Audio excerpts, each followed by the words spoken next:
Now it's time for another segment of Chakotay's Odyssey featuring the adventures of Janeway. So we got Season 2, Episode 18 is called Death Wish. And this one does not focus on a particular crew member. Instead, this is about special guests. In fact, we get a bunch of guests, but there's two main celebrities you're going to recognize from this from other Star Trek shows that maybe you prefer a little bit more than this one. So it starts off with Voyager is they're tailgating a comet. They're following a comet, right? Ooh, what's on the comet, right? Yeah, I guess they want some ice. So they're following the comet and they decide they're gonna beam material from the comet onto the ship. It's like us harvesting icebergs, I suppose. So they're gonna take a piece from inside the asteroid and beam it on board. Put it in their drinks. So who do we gotta get to do this? Science expert B'Elanna. Right. Even though she's supposed to be their chief engineer. Yeah, and we've seen her try to transport things into engineering and into canisters for it, and she didn't do a very good job, and it got out. So I'm wondering, they didn't show it, but it's on the bridge where you see a lot of the characters at the beginning. This is like the only time you see Tom Paris this episode. Right. He's just working away at the con and that. Little keener. Actually, no, we've been getting lately. He's been showing up late to work. He's been bad attitude, Tom Paris. He should be. And Chakotay, XO Chakotay has been Officer Hardass and giving him a hard time. It's like, hey, you're late again. That's the third time this week, and you just keep making excuses. Now, I'm wondering if before Janeway, who's in charge of this comet expedition for some reason, if she decided, before that, hey, before we beam anything on, anyone in the holodeck first? Okay? Harry Kim, who's, working his station there, check to see if anyone's on the holodeck before we beam anything in that could take over the holodeck, right? Because remember, you gotta have that warning sign on the holodeck. So dangerous. I'll bet, here's what I think would happen. Check. Oh, who's on the holodeck in the middle of the ship? It's Kes and Neelix. Right. It's okay, don't worry about it. Go right ahead, beam whatever. Yeah. In fact, just beam it right to the holodeck and we'll see what happens. It's called Death Wish. Right, exactly. You have a death wish to go in. Someone's got a death wish this episode. So anyway, they're like going to beam ice or something. Okay? Yeah. And instead what happens is a person appears in a Star Trek uniform. That's very random. In a Voyager uniform. And you know who it is? Who is it? It's not someone you recognize, but it is AQ. Oh, AQ. Yeah, it's one of the Q continuum. You might have seen him in that thing with the continuum. I don't think we've seen this guy before. Oh. So Q shows up, but it's a different one, and he's always like, Q. Ooh! Like that's how he does his Q snap thing. He doesn't do the Q. John Delancey was kind of the only Q that interacted with humans, though. I thought that was kind of his whole gig, right? So anyway, they beam piece of this asteroid out, and it's Q. It's AQ. Oh, so the asteroid itself was Q. The asteroid was a prison for this Q. Oh no, a prison for you. He must be really bad then. So this is a Q who the continuum says has gone nuts. Oh, great. That's never a good thing at all. Okay. So he shows up and he just starts randomly doing stuff, causing problems and everything. Yeah, he would. At one point, so when he shows up, he's in the mess hall. Yeah. And this is where we see Kes, okay? So she wasn't on the holodeck, she was in the mess hall. Do they know he's a Q? Yes. Oh, he tells them right away, and he starts doing his little finger twirl thing and zapping everything. And what happens is he tries to, what he does, he wants to use his Q God powers, whatever they are. He wants to use these powers to kill himself, but it doesn't work. Okay? Oh. So instead, he tries to do it and it doesn't work. And instead, all the men on Voyager disappear. Oh. So it's only women. Why don't you just turn it into a big, like, lemon or something? Okay? And every time he tries to do this, things go wrong. And Janeway gets pissed off. She's like, bring back my crew members. Right. Okay? And Qs don't really die, sort of. And he can't do it because his powers are all messed up. But also, Qs sort of don't die. And then who shows up? John Delancey. Okay. And John Delancey is looking trim in this one. I don't remember. He never looks bad. I don't remember what he looked like in the last season of TNG. Like if he had a gut or something, but he's looking trim in this one. So he shows up. He's part of the Continuum, and they actually talk about like his past because he's always messing with Picard and the crew. At this point. So he was always messing with them, and then he got kicked out of the Continuum, and then he went back. So at this point, it's after TNG, so he's back with the Continuum. Right. And so now he's brought in to deal with this other Q. Okay. And as soon as he comes in, he's like, "You're gonna do it." So the Death Wish Q, right. He's like, "No, I'm not having that." Waves his finger, and then suddenly Voyager is somewhere else. Okay, right. without John Delancey. Okay, where are they? They're at the Big Bang, at the creation of the universe. I do recall that. And they're like, "What do we do? God, get us out of here!" Why don't they just say, "Why don't you take us to Earth?" And we'll let you take a shuttle and go kill yourself. I don't know. Well, that actually, you're jumping ahead to later, okay? Okay. So John Delancey has to bring back all the other crew because Death Wish Q can't do it, and his powers are all messed up.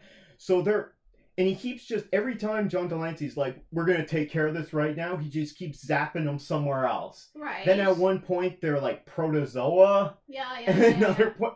Anyway, all these messed up things. Sort of like everything everywhere. So finally, they're like, okay, he's like, okay, none of this, because they'll go on forever. Yeah, and they keep doing that. They have all the time. So they decide, so the new Q decides he's going to ask Janeway for asylum on the ship. Okay? So he can have asylum so that he can do whatever he wants. Okay? So that the Continuum won't take him back because they want to imprison him again. Because they're like, "This guy's crazy. He wants to kill himself." Q don't do that.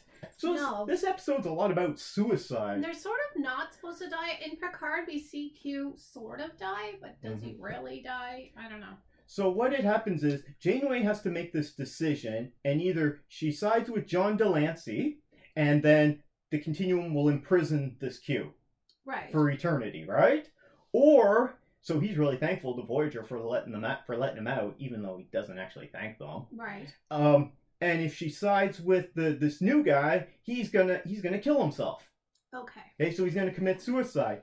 And so what they do, why these Q agree to this? They agree to it so that if she sides with the Continuum, okay, they agree to whatever her decision is. They're gonna agree to it. Oh, they're gonna stick to it. They're gonna stick to it. Why would they do that? Who knows, right?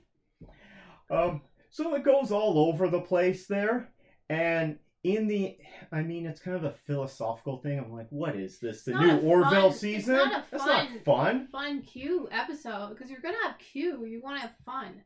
Yeah, it's very good. So they start, so they have this, not a trial, but like a hearing, So they have this, and they each got to present their case, and who does the new Q get to represent them?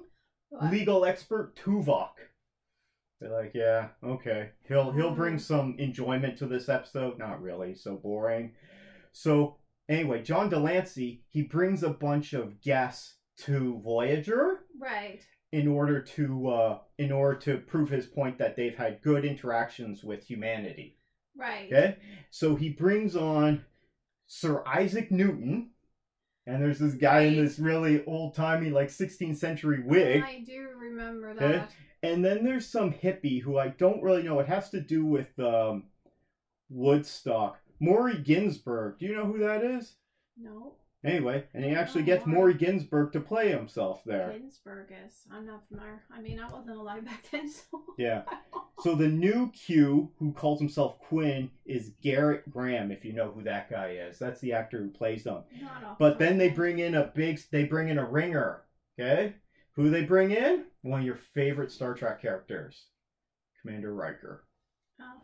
Because Jonathan Frakes directs a lot of these episodes. He does. I guess he was around. So he's around. So he shows up in his TNG outfit. Oh, yeah. Yep. And he's part of the trial. So, yeah. So he talks about it. Get Picard. And how, I guess Patrick Stewart was busy. He was probably making... What was he doing at this time? I don't know. He was probably busy making those Star Trek movies. Nine was ready. And... So Janeway's first taken aback. It's like, these are people from Earth. But she can't tell them anything because as soon as he zaps them away, 5 minutes later, they won't remember anything. Oh. So it doesn't help them at all. And as this trial's going on, then John Delancey is like, okay, we're going to sweeten the pot for you. Okay? Okay? He's talking to Janeway just by herself in the ready room. We're going to sweeten the pot. Look outside there. Oh, there's Earth! There's Earth. So I don't think they're actually at Earth. He's just showing her the image of it there. It's like, we're prepared to send you there if you side in our favor. And I'm like, well, that's an easy choice. He's kind of like a fairy or a pixie Q. Yeah. He's not always... But Janeway doesn't like either of these choices that she has to make. And in the end... and then they try to sweeten it even further, saying that they'll give her what she wants. Meaning, if she sides with them, he'll just... Quinn, the new guy, will have to go back to the Continuum, and they'll just keep an eye on him so he can't kill himself or anything, because it will disrupt the Continuum. It's all about that, yes. Yeah. And Tuvok and Quinn, they have this argument where they take them to the collective, the Continuum, and show them like this weird representation, which is a desert. It's like a road in the desert. Mm-hmm. And then there's this gas station / house, and they're all just kind of standing around, not talking to each other, not doing anything. Right. So it's very boring. I think I do remember who played the Q now. The other Q. Yeah, I'll show you a picture of him. I do remember. It's not up here. What he looked. Yeah, I do recall now. And in the end, so guess what she decides? What? She sides with him, so they don't get to go back to Earth. Like, what a dumb thing to do. You just side with them. What do you care about the Q Continuum? All they do is cause problems. And then they'll send you to Earth, hopefully. Unless they're lying, which they could be doing that. But at the very least, anyway, there you could have ended the show. Nope, she's got her principles. And she's got to stick to her principles. You know she didn't tell any of the crew about this, because there would have been a mutiny. Right, well I think they would have realized that Qs could do anything for them. Yeah, they can, but they don't actually keep their word. No, but anyway. Okay. Anyway, it was interesting to have the guest stars there. Riker's in it maybe for a minute or two. Yeah. He says a few lines, and he's looking good. Jonathan Frakes was looking good there. And John Delaney there, he's trim, right?